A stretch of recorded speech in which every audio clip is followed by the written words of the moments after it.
and welcome to Islandish Podcast. You are here with your hostess with the mostest, your girl Yami Swin, better known as Yams, and this is episode number 13 of the podcast, and I am here with none other than Chavez Young. How are you, my guy? I'm doing good, man. It's good to see you back home. Thank you for having me. It's always a pleasure. Now, Chavez was on the podcast from way back when. I mean, like right after Dorian, when I started the podcast, was doing it on my mommy breakup dining room table podcast, and we didn't have no video podcast.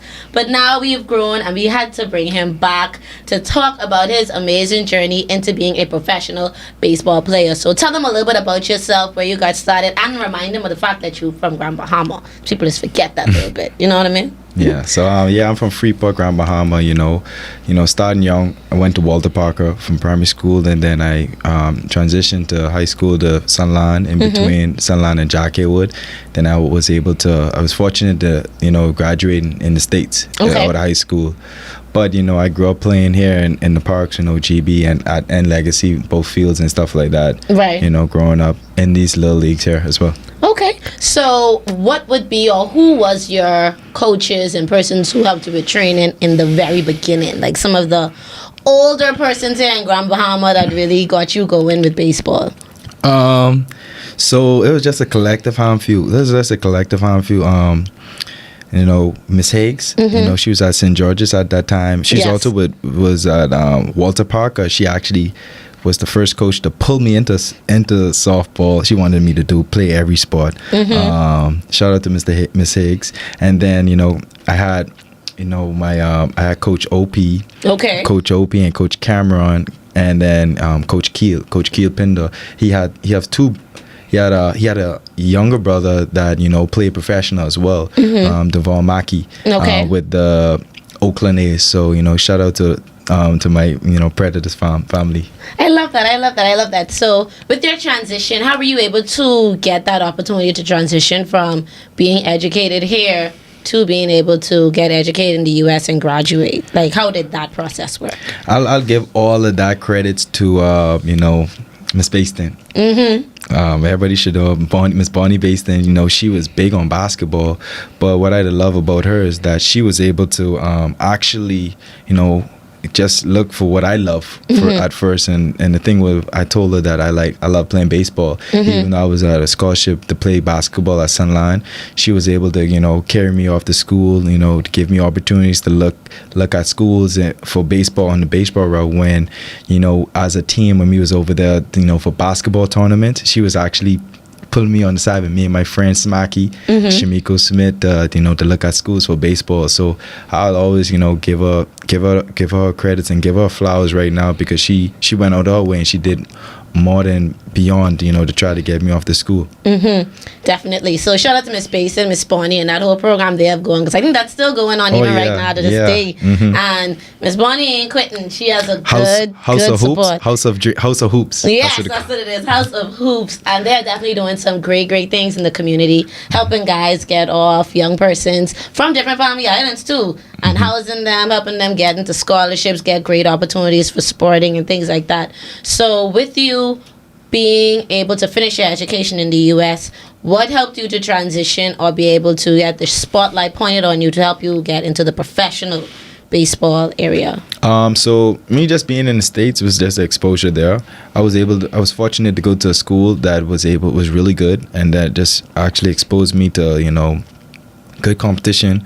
And then you just being around good competition allows you to play good prospects, and when you're playing good prospects, a lot of people come to see those good prospects. So now you're sharing the spotlight with them, because now you're the opponent of, you got to face them. So it's like, while they're watching them, they got to see me too, right? Right. So I was fortunate to be in a good spot, right place. I call it right place at right time. And I'd always give my glory and thanks to God for just letting me be in the right place at right time. Just to be able to actually have the opportunity I have that time.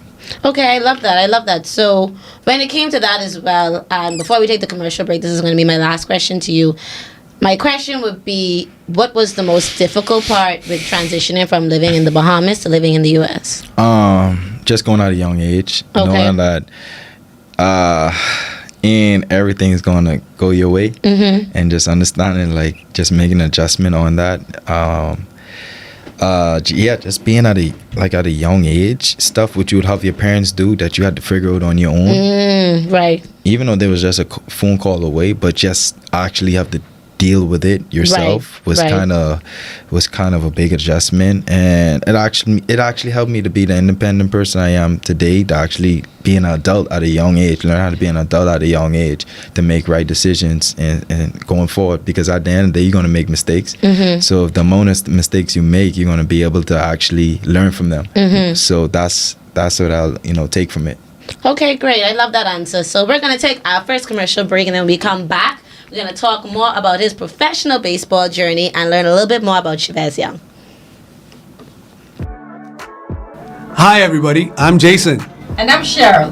Join us here on Superior Talk Bahamas YouTube channel every Tuesday at 6 for Let's Talk, Where we talk about issues that matter to you. We try to come up with workable, practical solutions so we have more action and less talk. See you on Tuesday. Well, I was locked in. Right. Yeah. So we're back with Islandish Podcast, and we're going to get back into this amazing conversation with the lovely Chavez Young. Now, Vezzy. I can call you Vezzy, right? Yeah. Okay, You wonderful. come busy. So tell us a little bit more about your journey and also what it's like playing professional baseball. Is Is it like anything? it's a dream come true, just hearing your name get called. I got drafted in America, so we see a lot of kids now, they're signed internationally, but I got drafted in America, so my experience was kind of different. But like, just understanding, my biggest analogy is like, once you get drafted and once you start your professional career, you're basically in a bowl. You're a goldfish and you're just in a bowl full with other goldfish. So it's like, what's going to really make you stand out? That's my best way of saying it, because it's like everybody is talented. Everybody, Bring something run. different. Everybody could run. Everybody could hit. Everybody could defend. Everybody could throw. Everybody could pitch. So it's like, what makes you stand out from everybody? So that's all, like, that's how I could say on that. Okay, so the position you play is center field, right? Yeah. Is that a difficult position? Because I know a little bit about baseball. I know about shortstop. I know about the pitcher. I know about second base. I think that's it. And then the person behind the thing. Gotcha. Boom. That's what his name is. So tell us a little bit about working or being a center field in that position and some of the training you have to go through. I think center field isn't that hard if you're an athlete. So you're just trying to be the best athlete you can. The skills comes with it, as usual. For me, that stands out is my arm strength. So like, I have a really good arm. So what I do is I play deeper. So now I can contest. I can make, where as in like a ball hit to the fence, where it's not a hard, difficult route for me. It could just take my time and just focus on being around my environment, where's the fence and stuff like that, so I could be able to make plays. And I know I have a lot of ground to make up because I have a good arm strength. Right. Whereas another outfielder, if they don't have a good arm strength, but they have to go in because they can't throw the ball that hard. So their range has to be more in instead of deep. So like, I guess that range of me playing as a center fielder, and also I could be able to play other positions as well because of my arm strength, and just helps me be able to make accurate routes as that. But outfield, me personally, I don't think outfield is that hard compared as being an infielder and compared to being as a catcher. Right. That's a lot of consistent play by play. Whereas in outfield, once in a while you get a ball hit to you. Right. But like in the infield, there's a lot of action going on consistently. So yeah, not that hard, I think. Okay, all right. That's a good answer. I didn't think about it that way, but now that you mention it, it's like, that's kind of true. Now, earlier we had an interview with a massage therapist, and she was talking a lot about warming ups and the importance of taking care of your body, especially as an athlete, and also when it comes to recovery. So with you, how long have you been playing professional baseball anyway? How many years do you think it's been? I've been like Since 2016, so was that 8 years? Yeah, you almost 10 years. Yeah. So with that amount of time, have you had any injuries Oh over? my goodness. Yeah, let's talk about that. You look like you can feel it all over again. Yeah, yeah. I had a lot of injuries. That's probably some, injuries are part of what hinders a lot of opportunities as well, because if you're injured, you're more of a liability to the team. You're expense to them. So it's like the amount of time you're hurt, you're a bill basically to take care of. Right. So yeah, I had a lot of injuries even this year as well. Prohibited me for a lot of opportunities. Well, like I had with the Blue Jays, I had left hamstring. I had left foot plantar fasciitis, and then I had she talked about that today. Yeah, that's the worst. I mean, that ain't the worst one. The worst one for me is my hamstring, because I still feel it to this day. But left wrist injury, left dislocation of my shoulder, and I had left and right oblique strains. That's that turning thing. Yeah, because I hit left-handed and I hit right-handed, so it's a lot of twerking on the body. Okay. So I had all of that injuries with the Blue Jays from 2016 to 2022. 2023, I was grateful to have a full, clean, healthy season. 2024 with 23 with the Pirates. 24 this year, I was with the Milwaukee Brewers, and starting the season really was playing really well. I had a ligament, strained my ligament in my right thumb, so like that kind of hinders a lot of me being able to hit. But at the same time, what I try to do was like to be able to stop switch hitting, because I hit left-handed and right-handed. It was just bothering me left-handed, so I just started hitting right-handed. So and I had that right thumb injury this year. But other than that, injuries, yeah. So what advice would you give to young players? Because I see it's a lot of young Bahamians now going into professional baseball, getting deals, things of that nature. So what are some advices you would give them as someone who's been in it for about 8 years as a professional? I'll say this, like in the off season, you could just practice eating healthy, like it's easy, and not just like you eating fish and all these stuff, just understanding like, okay, like inflammation, what brings inflammation, like just understanding, tracking your macros, like nutrition and stuff like that. Like the stuff, like you have to sacrifice some stuff if you're really trying to get there. Like I feel like if we have an opportunity that we're already in the door where a lot of kids wish they have in the world, so it's like if you're really doing it, you might still do it the right way, right? So it's like you really gotta know what you're putting into your body, taking care of your body. That comes with therapy, massage therapy.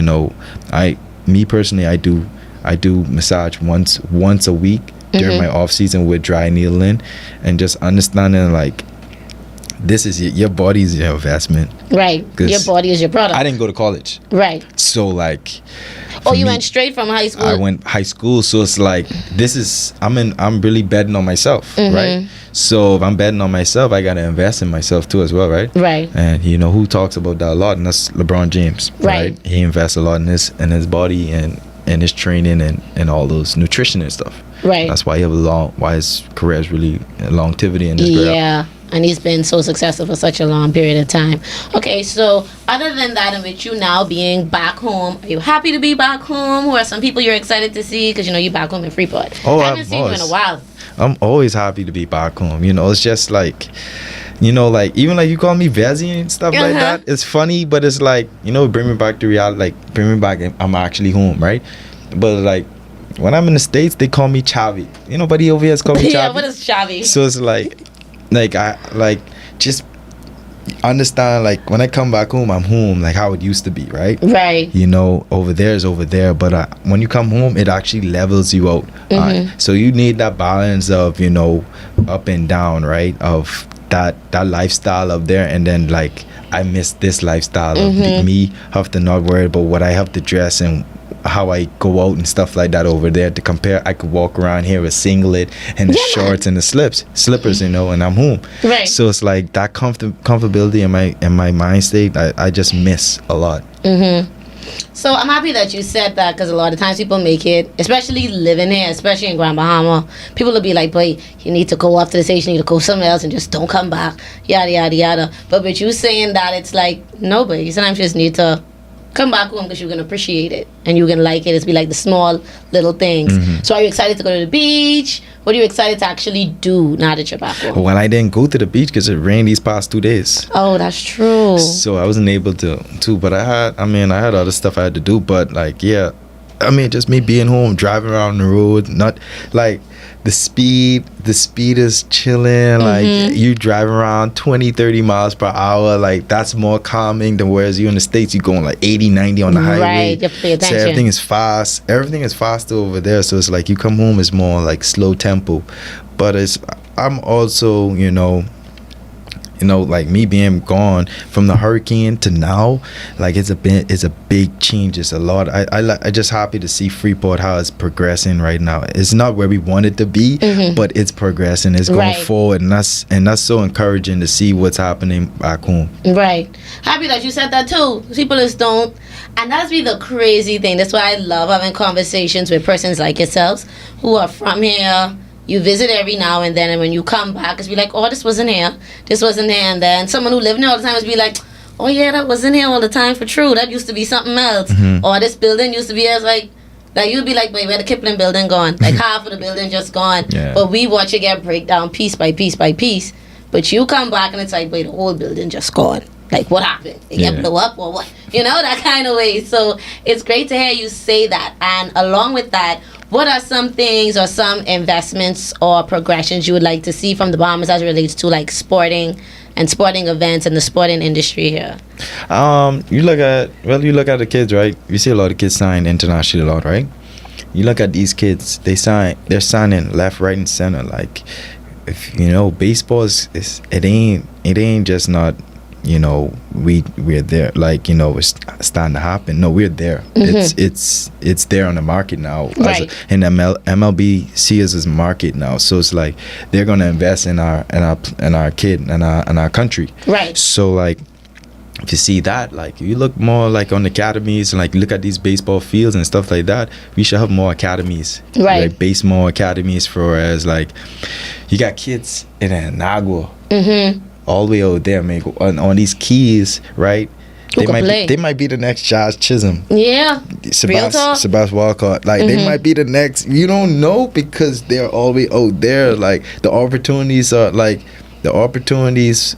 are basically for islands like almost like Freeport and Nassau. That's it. Yeah. So if you almost like can make an academy and just make more of invest more in these kids to where it's like they could be able to have an academy focus on on the craft and also on their schoolwork, and they eat sleep baseball, because like at the end of the day it's like it's coming where these kids are signed for millions of dollars. Now they could be able to give back, easily want to give back to their community, right. give back to the academy, give back to the country, because like the government or whatever did at first. So it's like it's happening. It's just more of understanding, like just having like more of academy base, right, to where it's like you could bring more of these kids from over from the Keys and start hosting them where they have school and they have like a more of a plan to where it's like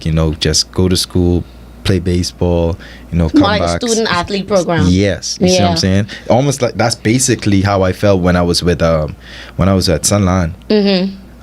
For a bit, I basically when I was with the House of Hoops, we just basically go to school, practice, study. Right.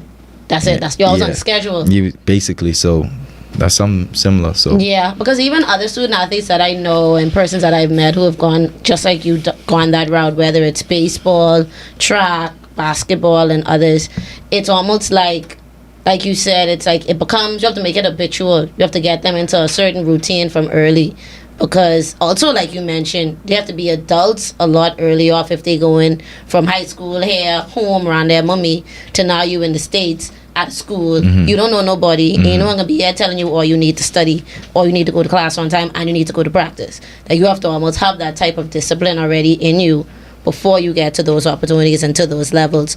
So my other question would be about not just about being a student athlete, but also getting into a rhythm just as a professional athlete. But before I get to that, unfortunately, I gotta take another commercial break. So y'all don't go nowhere. When we come back, we're gonna continue this amazing conversation we're having with Chavez Young.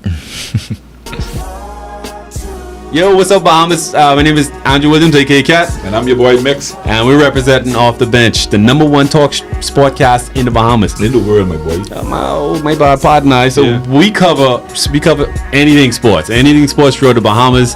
We cover our Bahamian athletes wherever they are, and they're making waves in sports. We cover them. Hey, just tune in to us every Wednesday here on Superior Talk at 6 o'clock p.m. The number one talk show in the world. In the world, Craig. Okay, so we are back with Chavez Young, and we're talking all about professional baseball, and on top of that, just being a professional athlete on the whole. So now we're going to switch the conversation more over to not just you being a professional, but also being a Bahamian professional. Do you feel that there is more that could be done in terms of using Bahamian athletes on a ambassadorship, global scale type of thing? Yeah, it could be done. Because like, I give you a prime example, you know, like, there's opportunities for me in the States for that, abroad over there for their communities, but it's more funded, you know, in the aspect. But I think like, it's just more of it being more organized. If it's more organized, it's more appealing, right? So like, if something isn't organized, then you're really not appealing. You're not really like more like, you just don't want to waste your time. Okay, I understand You that see what I'm completely. saying? Yeah. Like at this age, it's like you're in the door and you're like, you know, like you're at a point that where it's like you can't be doing this for too long, but at the same time, it's like We'll make the most out of it. make the most of it. So it's like not want to have no regrets. Right. About the whole thing. I get that, because I've always wondered when it comes to professional athletes like yourself. You mentioned Josh Chisholm. There's John Carl Jones killing it with the WNBA. You have Buddy Hield. You have this one, that one. Everybody doing amazing things as Bahamians, and a lot of them is grand Bahamians, let me point out. But it's just a matter of, I feel like it could be so much more being done in terms of using them more as Bahamian ambassadors. And how all you guys are on these major teams with these major organizations, having more. Because I think even like in a few weeks, the Miami Heat about to have their off-season training in Nassau, and it's another basketball team about to be at Bahama doing their off-season training as well. So it's a matter of, why isn't there more of that happening in the different sports? You understand what I'm saying? Like, I feel like training at the beach could help any sport, in my opinion, when it comes to like dealing with your muscles, running on the sand, da-da-da-da. That's just me. I could be wrong, but what's your opinion on that? When you look at it, like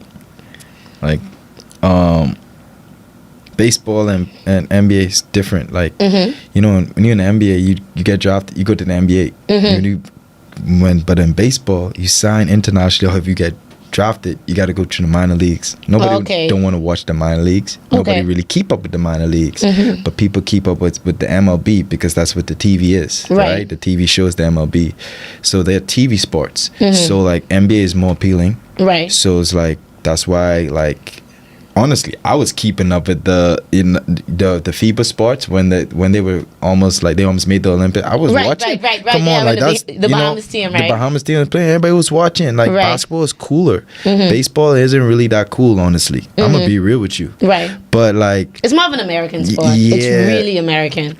so it's like that's the big part of it, and it's just like, you ain't gonna want to invest in something that you think is not that cool. That's my opinion. Right. Because like, honestly, there's more baseball players signing more than basketball players going to the NBA. Yes. We have a larger percentage of baseball players signing compared to our NBA basketball players.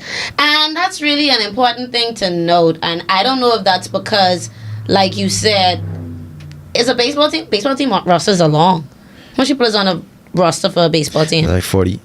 That's a lot. That's a lot. That's a lot of people. And then it's a lot of leagues. You have the minors, and you have the MLB, and then you have all of those other ones, because it's other leagues as well, correct? So with that being said, there's a lot more opportunities Rather than with the NBA, it's only so many NBA teams. It's only so much drafting they can do in a year, once a year. And a lot of prospects, been prospects from they was like probably in junior high. People been watching them for years. People like LeBron James and stuff. People been having their eye on them for years. So as soon as they have the opportunity to jump on them, they jump on it. So with that being said, and with recruiting, how would you advise young people who are interested in baseball to get recruited if they are interested in going the professional route? The academies. That's the only thing I could tell you. Just go to the academy. Like if you're trying to get signed, you gotta do it from a young age, whereas you go, I guess, like 11, 12, 13, 14, the kid, like, see what they really want. Like, you put them in an environment like, this is baseball, like, you got to go to school, you train, eat, sleep baseball. It's like, this what you're doing. You put them in an environment that young to whereas when now 13, 14, they understand what they really want to do. Right. Like 13, 14, 15, now you get to a point that you can be able to sign or you don't sign. Now you still have leeway. It's like, okay, if you're not going to sign now, you still have credits from high school. You still could be able to go off to school in high school to go get still get drafted out of high school at a later age, like 17, 18. Now, if you don't get drafted, you can be able to go to college, right? Right. Get D1 or whatever college commit, and then you go to college, you still have an opportunity to get drafted again. Right. So there's a lot of opportunities for you to sign, get drafted out of high school, get drafted out of college. There's 3 opportunities, whereas in this, going off to high school, you might not get drafted, now you go to college. So like you have the first one, if you start at a young age, right? And then that's for you able to actually see if you could sign at a young age, because that's life-changing money. Right, yeah. That could change your whole family lives, yeah. Couple mil, that's life-changing money. I ain't a couple million, or I could do a couple million right now. What? If you smart, only if you smart, you even need to play baseball. Right. Yeah. Just sign, do it for like a little year, then early retirement, smooth sailing. But I mean, trying to make somebody just sign and just stop. But like, but at the same time, it's just like, that's just an opportunity, but it's sacrifices that you have to do to get to that moment that people don't understand. So it takes time and it takes a lot of training and just the sacrifice of when nobody's watching, you got to be doing something. Right. You don't have to be doing something when they're watching. You got to be doing it. You got to be doing it for you, basically. Right. That's self-desire, that self-motivation to get it done. I like that as well. So with that being said, and what are some of the things that you did to keep yourself motivated while you were in high school, especially in a new environment and being far away from home? Even if I was, I would do the same thing every day. Even if it was even if I was just active doing the same thing every day. Just having a routine of, just trying to get better every day. Not trying to make a huge step, but just trying to leap forward. What was always my weakness, and just understanding what is going to actually get me to where I need to get to. So for me, it was like I was athletic enough to have a good arm, right? So I know I need to take care of my arm. I need to be able to long toss and strengthen my arm. Also speed. So I need to work on my speed. I need to make sure that my conditioning was good, taking care of my legs. So all of these stuff is what was priority for me, that I had to prioritize and that I had to enhance on every day. Okay, good. That's actually really good too, because a lot of times people undermine like the small things, because it sounds like you made small changes and small progressions every single day. It's like, okay, I can work on this, I need to work on that, and it's almost like a consistent, all the time learning and growing process for you. Am I correct by saying that? Okay, good. So with right now where you're at Milwaukee, how is it? What's it like being on the team? Things like that. That was a good experience. A lot of black coaches. Okay, is that a good thing? Amazing thing. Okay. Is that new for you? Yeah. Okay. So it's like a lot of black coaches, and it's just like, it was just more, a little comfortable environment to be around. So like this, the organization was really really good to me. I'm grateful for the opportunity they gave me. So. Wonderful, wonderful. So with that being said, what do you plan to do when you get back? Like, what's your first to-do list as soon as you leave Freeport? Are you going to miss us? Do you plan to move to another state? Because you say right now you're in Florida, right? Yeah. Okay. For me, when I get back, I'm planning on taking a vacation trip. And honestly, after my vacation trip, come back, train. I'm going to play winter ball again November. I go from November, December, January, February. So Okay. basically, I play almost. I take almost a month and a half off, and then I go right back into it. Okay. What's it like playing in the winter? Does it snow while y'all playing? No. Do y'all play in the snow? Puerto Rico don't snow in Puerto Rico. Okay, good. Great. So you don't have to deal with that. But the thing is, because I don't understand it, because I see football players playing in the snow, like, I'd have to get fired. Like, I ain't doing that. So have you ever had to play under extreme conditions like that? Rain, snow, what's it like? It's terrible. Like, you can't feel your hands, honestly. Okay. So it's like, one time I swing and I jam, I got jammed, and like legit, I only could feel to my wrist. I felt like I had no hand at all. That sounds very painful. Doesn't even sound fun. Yeah, I just felt this. It was numb. My hand was just From the rain or because it was cold? from this cold. Oh. It's cold, snowing, like a little snow. Nuh-uh. So what would be a condition where they say, all right, we can't play? Is it like it'd have to be lightning and and thundering? If the field's flooded with rain, there's like water on the field. Like Okay. you can't play in those conditions. Depends on how much it rains at, like, and how like the continuance of rain and stuff like that. Because if it's just like a quick shower and it stopped, like, of course y'all can still play. Or if it's just a light rain and there ain't no puddles. And lightning also too. Okay. All right, that makes sense. So what's it like playing in front of such a big audience? Because I feel like there's be a lot of people there sometimes. Let's put it like this. Like, imagine you doing a sport you love, and you're doing a sport you love, and it's just like you get the vibe, like you want to show off. Okay. You know a lot of people watching you, so it's Right. like I'm gonna show off type thing. So like that's the vibes I get when I get to play in front of a lot of crowd, because it's like I get at that point it's just I play off of adrenaline. So everything is just enhancing. Like I goosebumps. I'm actually nervous too as well. Right. Because I can imagine. I'm nervous too, but it's like at the same time it's like the nervous happy. Okay. You know, imagine somebody's like covering your eyes and like they're saying I'm gonna surprise you, and you're like so nervous but you're happy and trying to figure out what it is. That's the feeling every time, back and forth, back and forth, back and forward. So that's what I get, you know, when I play in front of a big crowd, honestly. Okay, because I saw some footage of you. You know me, I used to go on Google and I used to look up. I saw some footage of you and you was dancing after you had a home run and you was going like this, pop, pop, pop, pop. And you was walking like that. And I was like, check this beaming boy. You could always tell because we just dance a little bit different. And it's almost like you was enjoying yourself. So do you dance often when you doing your, what's it called, a home run lap? Or y'all take your time because you know it's like, yeah, I do that. And I could just stroll and do my slow strut all the way around. Yeah, so you sure? You look like you're a big Sexy Red fan. I am. So I like Sexy Red. So like Sexy Red does the, you know, like she does the SRT and like that, and then she does like the, you know. So that's why I was basing it off of because my walk up song. Hold on, you have a walk up song? Yeah, my walk up song was Sexy Red Eggplant. Oh my gosh. So it's like boop boop boop boop. Right. Okay.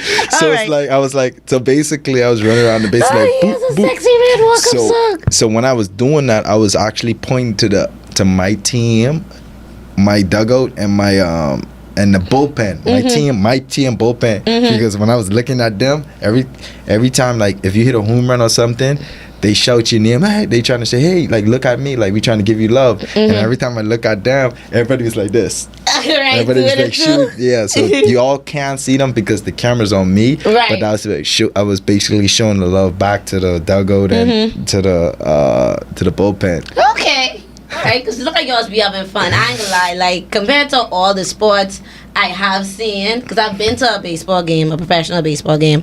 I've been to a football game, of course. I've been to a basketball game. I feel like baseballs have the most fun in terms of like the crowd, just a lot more interactive, especially the ones who sitting like really close to the dugout. You know, like I feel like they more interactive with the players. They know more about what's going on, and they just be in the stands talking like there's newscasters. Like the ones I was sitting next to, I think we used to a Mets game. And like I didn't even have to listen to what they were saying on top. Like they was able to give me the whole play-by-play right there. Like, yeah, that's so and so and so. He have a this, and his batting average, yada yada yada. You know what he mostly is hit out to the left. And I said like, oh, okay, all right. The Bears be good, the hot dogs be cold, but this be solid and this be a good experience. So I highly recommend people to go see a Major League Baseball game. But we're gonna take another commercial break, and then we come back. We're going to begin to wrap up this lovely conversation we're having with Chavez Young. Greetings and welcome to Superior Talk Bahamas. My name is Yvette Swain, and I am here with the Sword Sharpeners Prayer Network. We meet every Monday at 6 p.m., where we dive into the Word of God to see what He would say to us. You are welcome to join us. That's every Monday at 6 p.m. here on Superior Talks. God bless you, and we look forward to seeing you soon. Bye-bye. Yes, we are here at Islandish Podcast. This is your girl Yams, and we are here with Chavez Young, professional baseball player from right here in Grand Bahama. But while you're watching, make sure you are subscribing to the channel. Click the subscription button below. Make sure you hit the notification bell so you can know when new episodes are dropping and when we're going live next. Now, Vezi, it's good to have you home as always. And another thing I wanted to ask you, which is kind of really important, what are some things in terms of infrastructure-wise that you think we could have here in Grand Bahama that would propel baseball? Because I know you've seen the baseball fields here. I don't feel like they've changed much since you've been here last. But what are some things you feel like they could add or enhance to make the sport a little bit more enjoyable and make it more hype, as you put it? More indoor facilities. Okay, that's a major one. Yeah, more indoor facilities. Now you'd be able to, the kids are based off training only on the field. So it's like, what if it's like this week it's been raining, right? So it's hard for these kids to go out to the field and like just be able to be, train and practice. So I think just more like indoor facilities. So like an indoor facility, like a batting cage and stuff like that? Okay. Yeah, well, you could do a lot of things, right? Batting cage, and then like you could turn it however big it is. You could just push down the cages. Now you could have like a turf hit infield, hit ground balls. You could be able to do a lot of things in there. Okay, good. I like that you said that and mentioned that, because that's one of the things I've always questioned and wondered when it comes to sports and the Department of Sports here in the country. Like, excuse me, I feel like it's a lot more, like you mentioned, infrastructure and things that should be invested in now at this point in stage and at the area we're in. Like, we have far too many Bahamians making leaps and bounds in professional sports, even in track and field. It's kind of like disheartening that we only have one major stadium on one island, when it's like this could have been, like even our stadium here in Freeport, it could be a lot better in terms of the seating, the setup, the everything at the GB complex. And like the fact that there aren't more on other islands in terms of, yeah, it's nice that we have gyms on some of the islands, but majority of them, their basketball courts is ones at parks, and it's on that concrete. And professional athlete or someone who really serious about the sport want to practice on an outdoor turf. You know what I mean? Yeah. So as it relates to that, what are some things that you do to help you like to recover on an off season, or when you trying to relax? I know you say you're about to go on vacation. So what are some of the things you're doing to make sure you're ready for the winter games you're about to play? So last year, 2023 off season, I started implementing a lot of Pilates. Okay, that's interesting. A lot of Pilates, and it was really interesting actually. It's really hard. Not as easy as it looks. It's hard. Yeah, it's really hard. Good. Just being able to stretch more, and then also just implement just having like an off day. Whereas my off day is like, I have like a massage therapist, and then being able to have dry acupuncture needling. Needling has been really huge for me. What's that? It's really hard to explain. Just like it's a needle, actual needle, poking Oh, like needle. what you see on TV. Yeah. Like they just put the needle in you and leave it there? Yeah, they'll leave it in there. And to the spot was painful, was sore. And what I do is like I have the dry needling with the TENS machine. Like you ever heard of TENS machine before? No. So TENS machine is the one was like, you stick it to your skin and just like boop, boop. Like, so actually having it plugged into the needle. So like now it's not just stimulating the outside of my skin, but it's stimulating the inside. So it's actually like really targeting the muscle. Okay. Going straight to the point. So doing a lot of dry needling, basically a lot of like ice bath. You say like basically contrasting and stuff like that. Just understand that. Drinking a lot of water. Okay. Yeah, You that's know. the basic. I know about that. Yeah. I just drink a lot of water. Yeah, drinking a lot of water. So that's basically my recovery and like how I go through my off season. Okay. So do you have any goals for the next year in terms of you as a professional baseball player? Like some of the goals you're trying to meet or some of the ways you're trying to get better within the next year? Yeah, I mean, my ultimate goal is always to make it to the big leagues. You know, to be next behemoth to play in the big leagues. And to be able to play as long as I can. But I know that based off how my body feels, Right. how my body holds up.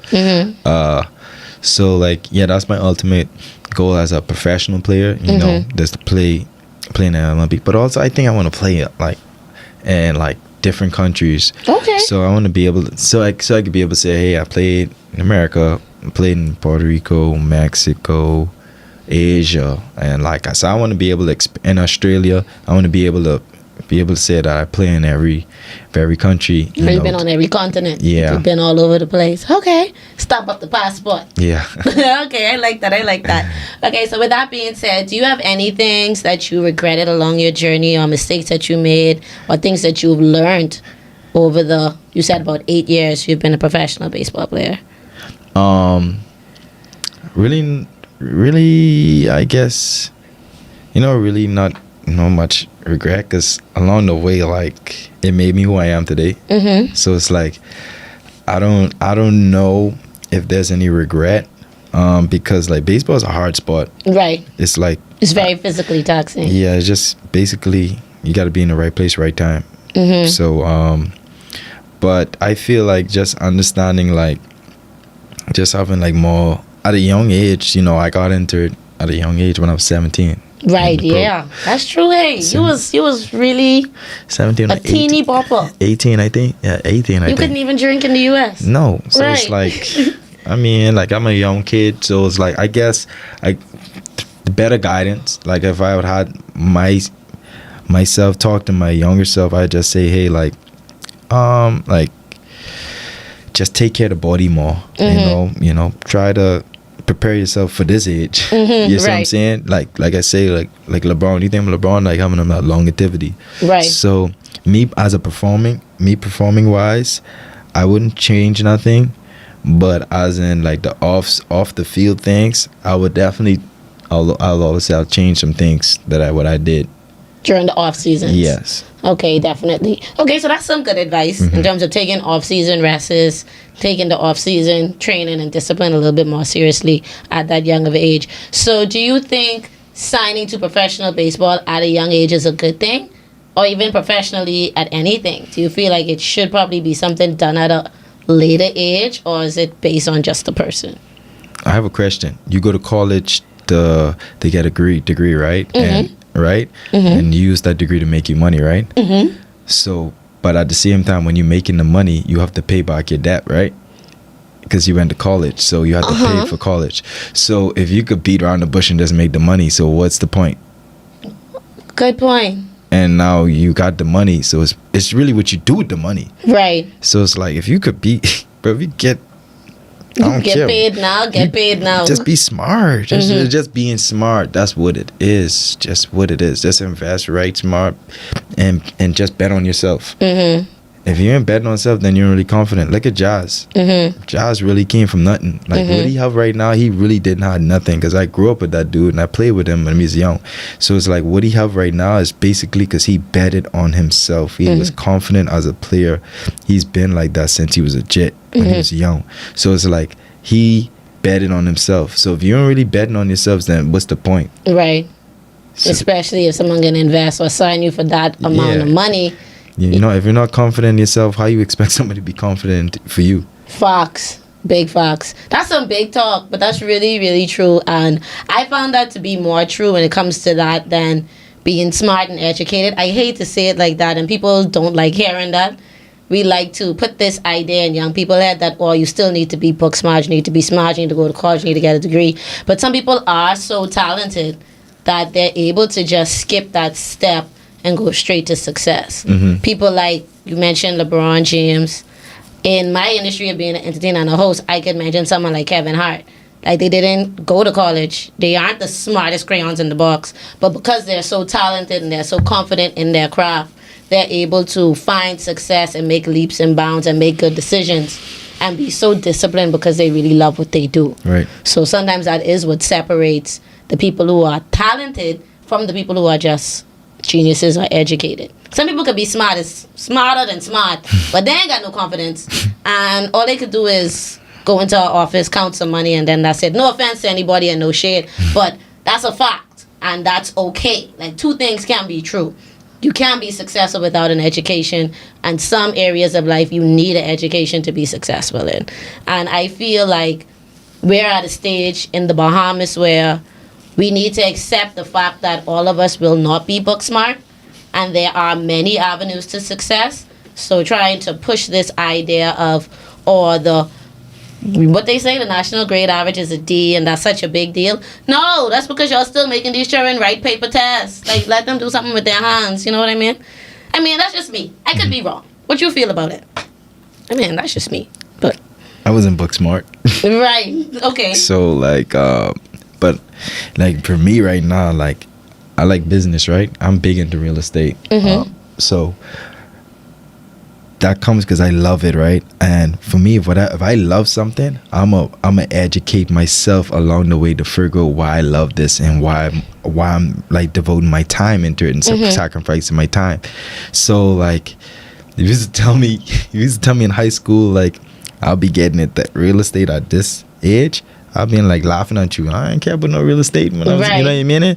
So, like, I feel like at that time I would just want to play every sport that was available in the Bahamas. Yes. So, but also being able to get the opportunity to play, well, to get drafted, and to be able to be an investor in real estate. So it's like now, like, I got that opportunity to fall in love with real estate because of baseball. Right. Being in that area and having that type of funding and backing, being able to invest in something like real estate and learn more about it. Yes. Okay. I love that for you. Look at you getting into real estate. Mommy got to talk about that more off the air, because I love me some real estate. Like, it's just a good thing to get into, and that's a different industry, especially in America. Like, it's good over here. Like, I ain't gonna lie, I work in real estate. It's good over here. Don't let no one lie to you and say, like, oh, real estate in the Bahamas. It's good over here too. But in the U.S., it's just a different market in terms of being able to buy property and flip it and do so many different things with it, like Airbnb and renting, turning complexes into condos, and just a bunch of different things you could do because of the infrastructure of the U.S. and the laws when it comes to real estate and stuff like that. Here in the Bahamas, we're more of a tourist destination, so it's a little bit different, but it's kind of the same. But then it ain't as much property because we don't build up, we build out. And because of that, like, it's only so much out we could go. So, yeah, but in the U.S., there's built up and the possibilities are extremely endless. But it's good to see that you're flipping that into something else. So is that something you plan to fall back into if baseball doesn't go well? I can see myself, like, doing it or whatever. But, I have other things I probably would want to get into that I don't know of. So, yeah. Sky's the limit. Yeah. It could be anything. Okay, great. So it is But it has been a pleasure talking with you as always. It's been an amazing conversation. How do you like the new setup of the pod? Yamis, you come from a long Yamis. Yeah, see? No, my government. Yeah, government Yamis. You come a long way. You come a long way. So Yeah, that's all. this has been a journey, guys. Third podcast, by the way. Just Third time. Third setup. Yeah. You're the OG? Yeah, I'm original. Come on, man. And that was back when I was doing the Island Athlete series. I really studied this one. I didn't really study on this podcast. Yeah, The you first didn't really come prepared. You Yeah. come prepared last time. Mm-hmm. You had some questions for me and all. We just come a long way. But thank you so much for coming. Thank you so much for being on the show. I literally messaged you, when was it, last week or 2 weeks ago, and I was like, hey, let me know when you're back on that. And it's like, I'm supposed to be in the island in a few days. So yeah, I'm definitely coming. So if you are interested in being on Islandish Podcast, you all know what to do. Hit us up at Islandish242 on Instagram or Facebook, or send us an email at Islandish242@gmail.com. We are about to be expanding to the different family islands. So yeah, Dred, make sure you're paying attention. Make sure you're staying locked in to Islandish Podcast. Chavez, tell the people bye, or where they can follow you if they want to see more about what's going on with you. You on Instagram? Yeah, on Instagram, social media, Chavez Young. You just type in my name, you can find it. Yeah, he got the blue tick, you see? Yeah. I soon get my blue tick. You I like to soon put get me like under you. the bus, son. Definitely. So you guys keep it locked in. Thank you so much for watching this episode. It has been an amazing day. Y'all be great. Laters. Peace.